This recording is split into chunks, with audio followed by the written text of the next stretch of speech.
My name is Tommy Frank. I'm the Executive Director of the Lake Wales Arts Council. In over 50 years, we've got an incredible amount of people who've contributed their efforts, their time, and their talent to the Arts Council. With our Legacy Voices video series, we wanted to capture them on film, telling their stories, the ways that they've contributed, and the growth that they have seen for the arts here in Lake Wales.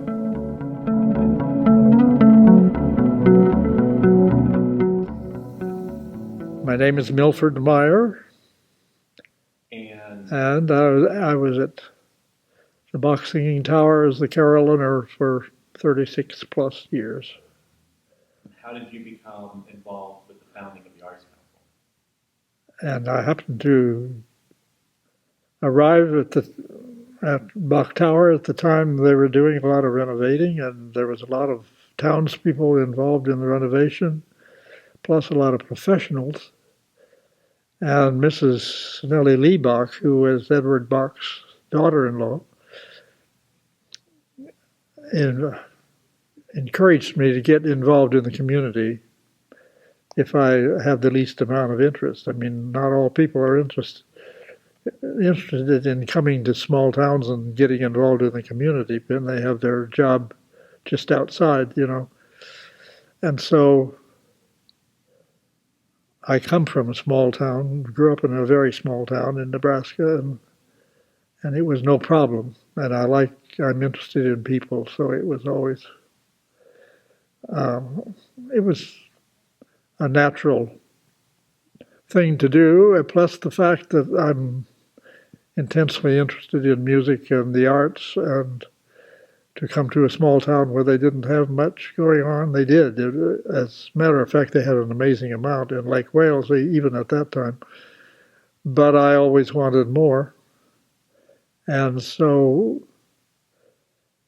it just happened that the Catholic Church had outgrown its capacity for its congregation and was building a new one. And the church being right across the street from the city hospital was a natural for people to want to tear it down and put in more hospital facilities. And I thought that would be terrible. It was because I had heard just about that time of other places that had rescued buildings of quality from demolition for use in the arts. And being originally an organ major in college and realizing how important acoustics were for the success of an organ sound, I thought this empty building was wonderful. Not that we could put an organ in it, but for any performance, it's a plus. And so if there was any way possible to do something like that, it would be wonderful. And fortunately, we had in the American University Women Club, we had a lady, a prominent Catholic lady that was already on their board, and she said, well, let me see what I can do, you know, and the whole Updike family liked the idea, you know, and they were very influential in the church. And the church, of course, the Catholic Church didn't want the building torn down because it was a beautiful building. They had just put a lot of money into it, but it was just too small. So we ran a few years before we got the building. But we started immediately trying to figure out ways we could get the building and afford to run it once we got it. Because it's one thing to get it, and it's quite a different thing to keep it going. But we had some very successful concerts booked in that just kind of surprised the people in the area, I think. We had the orchestras from Tampa and Orlando, for instance, where we didn't put them on the stage. By that time, we had the orchestras from Tampa and Orlando in the high school auditorium, and that high school burned down mysteriously. So we had remnants of the orchestras coming in, and plus a lot of other small groups. We had the Dallas Brass one year, for instance, and I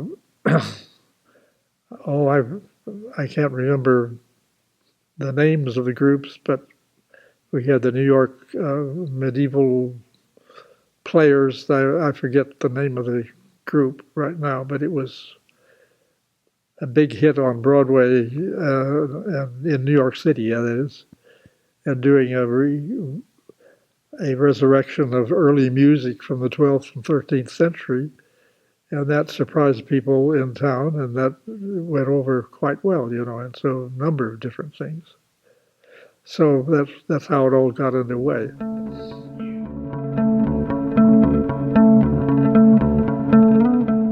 Yeah, the 5 original people for forming an Arts Council board, particularly for this place, was Marie Kirsch, who was one of the bookkeepers out at Mountain Lake Estates, and Mary Combs, who was a prominent Lake Wales lady, the wife of the local Chevrolet dealer, I think, or something like that, and Marilyn Newell, who was a doctor's wife, who was extremely interested in historical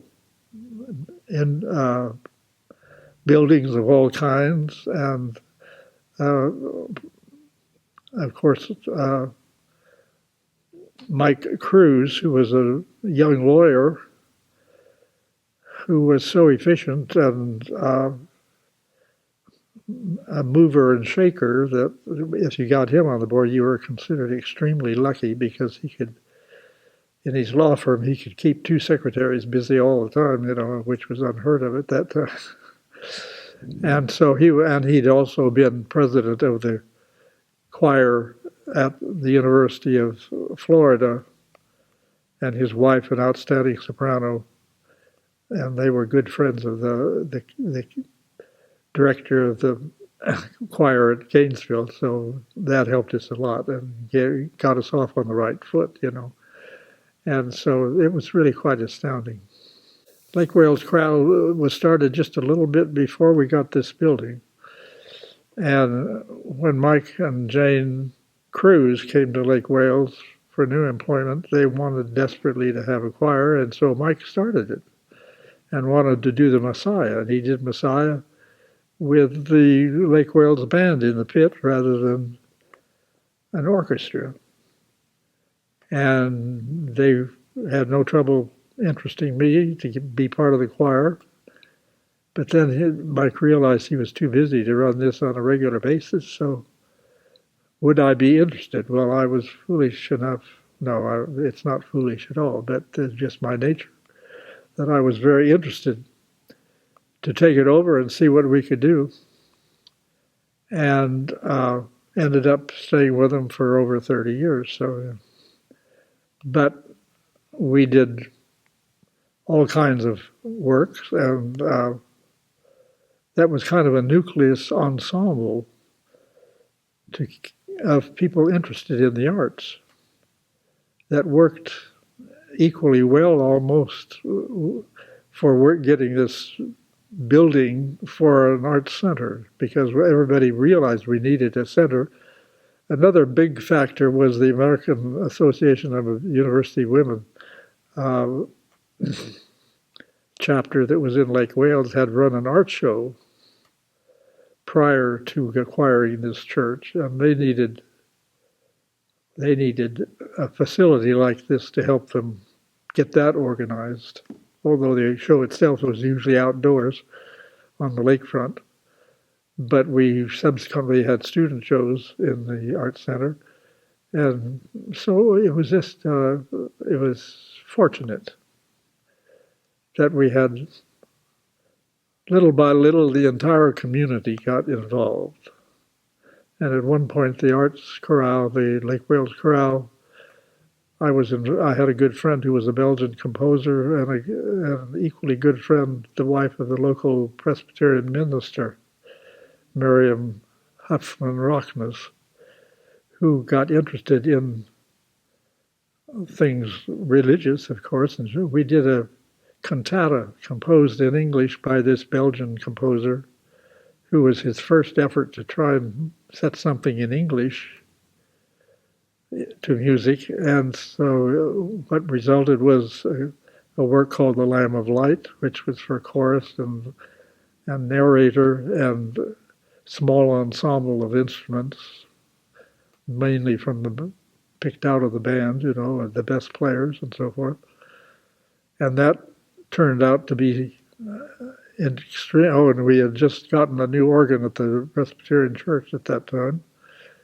So all in all, we were fortunate because interest was alive in the community for this whole thing. And we hadn't yet got the Art Center, but I forget if we had the Art Center at that time. But anyway, we had a crowd for the Lamb of Light, the only world premiere that I was ever involved with, and we had over 700 people, which overflowed the church and surprised everybody, including myself. So that was really, really incentive to keep going.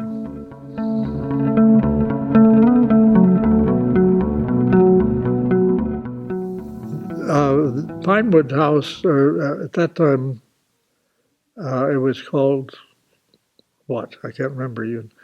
But anyway, it's the original house was acquired by Rock Tower after the Arts Center. Well, I can't remember whether the Arts Center had been acquired or whether it was after.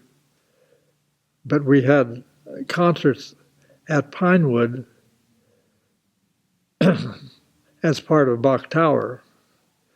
But naturally, people in the Arts Center, in the Arts Council, were part of the promotion for that.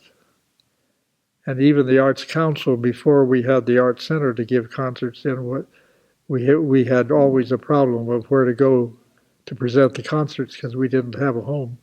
And we went as far south as Babson Park and had a lady down there that loved to give receptions, and we had magnificent receptions after concerts. The concert might be mediocre, but the receptions were marvelous, And so, but we had, even down there, we had two piano recital by twin brothers who are still have a recording of the Mendelssohn two-piano concerto that's played over the TV classic music choice, that comes out of WED or channel, whatever.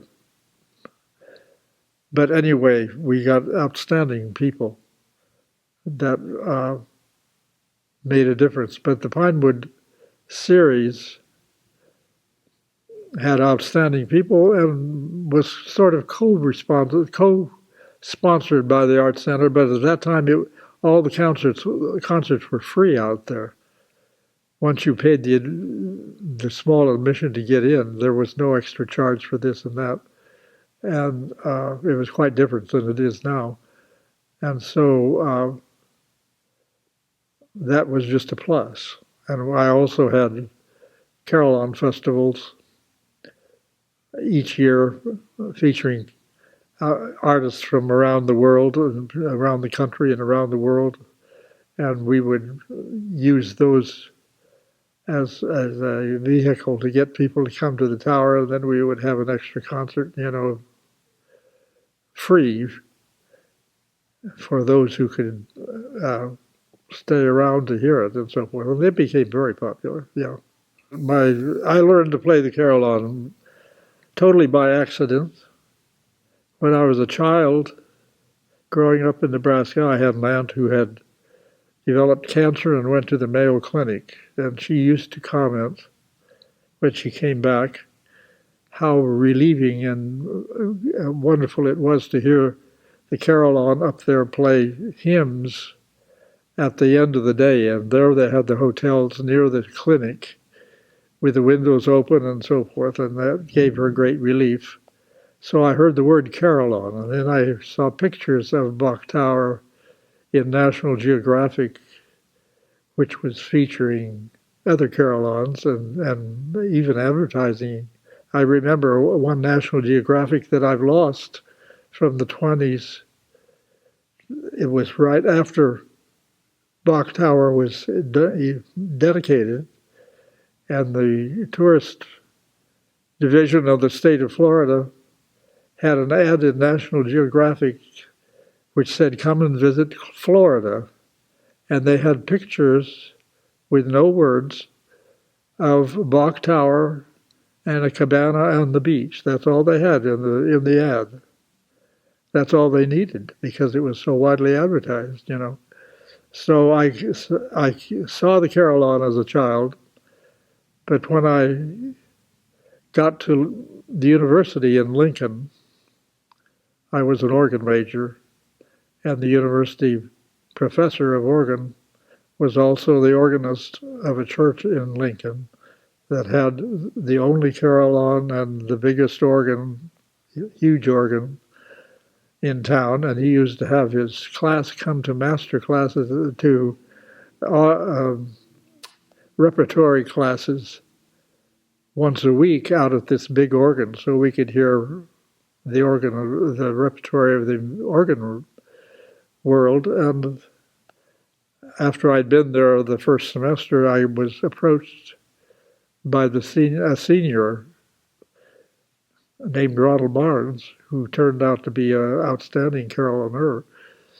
But he tapped me on the shoulder and said, "If you're smart, you'll learn to play the carillon here, because I'll be leaving in 2 months. I will graduate, and they'll pay you very little if they hire you, but you're talented musically, so you can make your way all right.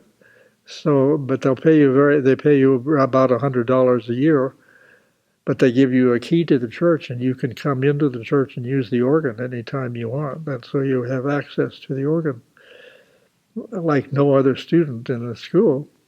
And you'll also be unofficially the assistant to the organ professor, you know, so that's a double plus.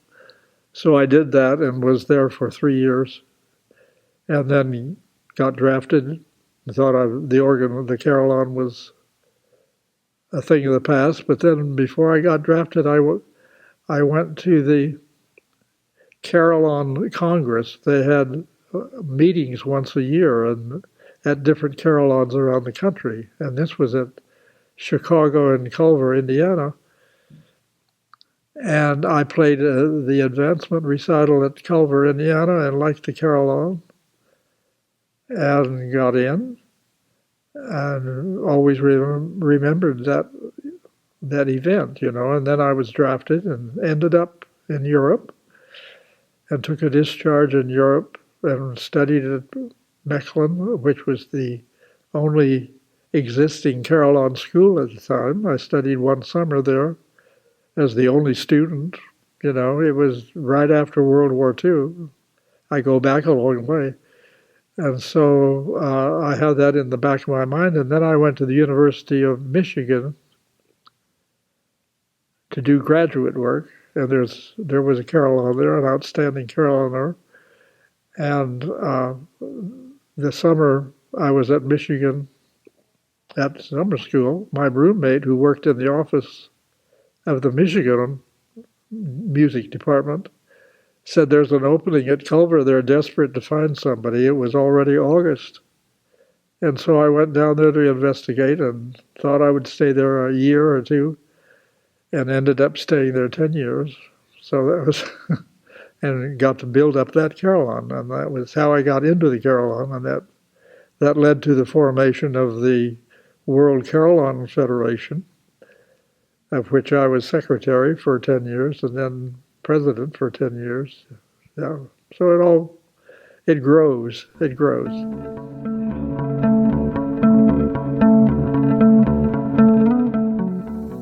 How did you make your way to Lake Wales? From Indiana, did you come directly to Lake Wales after that? I came, yes. I had been there 10 years, and I thought, well, you could end up spending your life there. And it was a nice place. It was very fine faculty and so forth. But at that time, it was a military school for boys, and teaching leadership and so forth. And it was having a hard time because the Korean War was beginning. Not Korean, but the Vietnam was starting.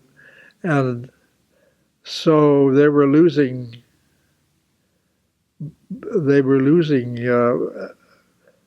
candidates for school, and they opened it up to girls, starting with faculty daughters.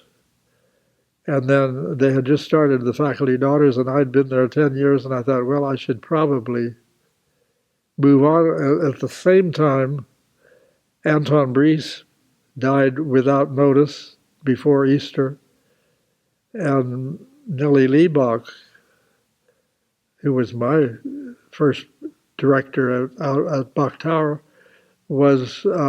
she called me and said, if you're free, let me know what you decide about staying at Culver, because I won't offer you the job yet, but we've had you down and so forth and so forth.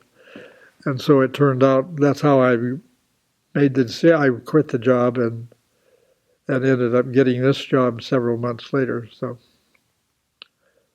but that was, and even that had a challenge, because they had sent the top half of the carillon, which was 2 octaves, back to the foundry in England to be retuned and checked out.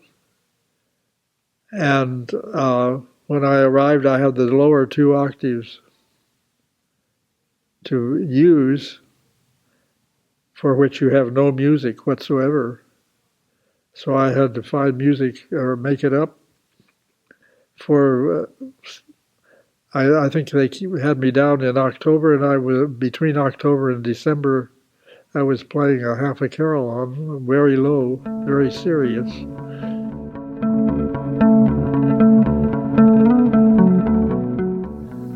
I never considered myself a composer. I don't have perfect pitch. I don't have many of the attributes that fine composers have. I have not had a lot of instruction or working with the orchestra. None of that works. And early on, so I realized I was more interested in trying to find that the carillon is quite a different instrument. Work on the carillon like any other instrument. People, so you can't just by use the sound of the carillon, and what you learn about playing the piano. Or real doing. I've working with the orchestra, none of that works with the carillon. So I was more interested in trying to find music widely that known. Work on the carillon. The most widely known was when I had an assistant Bill DeTurk. Just by the sound of the carillon. Back in 1974, they had an international program in real doing. Douai, France. 5 or 6. Maybe 10 pieces. And they had carillon recitals by people all over the world all day long, and people were tired of hearing it. I think the most widely known was when I had we were the last ones of the day. Back in 1974, they had an international program in Douai, France. We're not too. And they had carillon recitals by people all over the world all day long, and people were tired of hearing it. Forever. And we were the last ones blew their minds away, because I tried to get the carillon. We went upstairs and played a duet program. First, the duets were not too alluring to the people, but we ended up with the version I made of Stars and Stripes Forever, which sort of blew their minds away, because I tried to get the carillon, get an arrangement that would feature the carillon for what it was, rather than trying to follow the rules as to what somebody else did in their arranging the piece and so forth. So that was fun. That was fun. And Bill turned out to be my assistant director years later, and he was absolutely wonderful person too. So.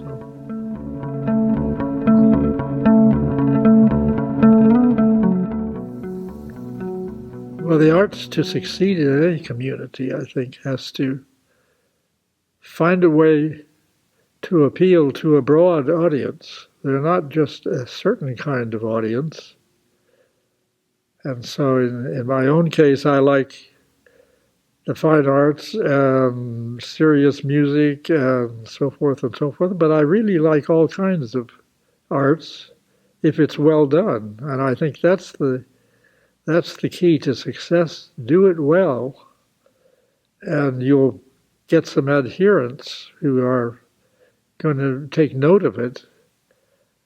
I think it was Mrs. Bach who first mentioned to me, play music that will make people want to come back again to hear you.